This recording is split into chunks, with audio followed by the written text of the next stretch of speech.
السلام عليكم صاحبيال soo dhawaada waa mar kale iyo muuqaal cusub muuqaalkan waxa aan kugu soo gudbinayaa muhiimadda uu inoo leeyahay waqtiga iyo shan qaab oo aad ku ilaalin karto waqtigaaga haddii ay tahay markii kugu horeysay ee aad soo booqato channelka Iliska Dunida fadlan subscribe dheh gambaleelkana furo si ay kuu soo gaaraan muuqaalada cusub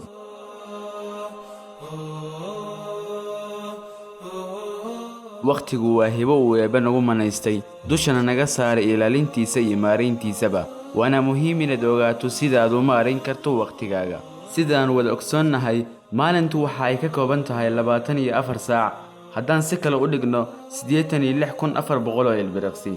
sidaas darteed maxay dadka qaarkood u qabtaan shaqooyin badan halka dadka kale iyagoo haysta waqti inta la mid ah ay u guuldareystaan inay qabtaan shaqooyin yaryar jawaabtu waxa ay tahay farqiga u dhaxeeya waa ka faa'iideysiga iyo maamulitaanka waqtiga maalintu waxa ay ka kooban tahay 12 saacadood si la mid habeenkuna waxa uu ka kooban yahay 12 saacadood waqtigu ma ahan mid isbedelaya qofka isbedelka looga baahan yahayna waa adiga qofka u baahan inuu waqtigiisa ka faa'iideystona waa adiga sidaas darteed waa muhiim inaan is hordhigno su'aalo badan oo ay ka mid yihiin sideen waqtigeena ku maareynaa halkan waxa aan kugu soo gudbinayaa 5 qodob oo aad waqtigaaga ku maareyn kartid waxaana isleeyahay inaad 5tan qodob wax badan ka faa'iidi doontid insha Allah lambarka koowaad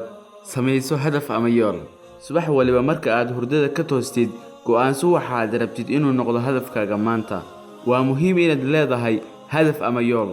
lambarka labaad ka fogow dib u dhigashada shaqooyinka inagu ka dad ahaan waxaynu leenahay oo aynu ka sameeynahay dabeecad xun taas oo ah inaynu ku lumino waqti badan ka fikirkii ka walwalka shaqo waqtigaas oo ka badan inta aynu qabashadeeda ku bixin lahayn lambarka saddexaad u samee shaqooyinka aad qabanayso xilli dhamaad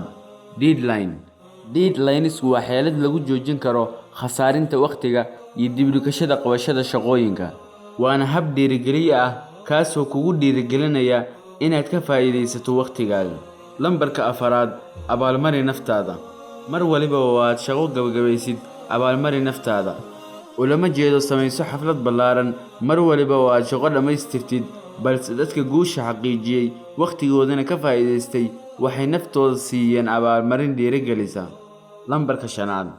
mudnaanta sii hadba shaqada muhiimka ah waxaan rajaynayaa inaad wax badan ka faa'iidi doontid 5tan qodob insha Allah joogtay 5 tilaabo oo ila fila guul wassalaamu calaykum si aad u hesho xogo iyo macluumaad badan oo ku xiiso galiya hadda booqo oo subscribe dheh channelka Iliska Dunida oo ka mid noqo boqolaalka qof ee ku xiran channelkeena nagulana soo biir caalamkan cusub oo aad ka faa'iidi doontid xogo iyo macluumaad ka yaabiya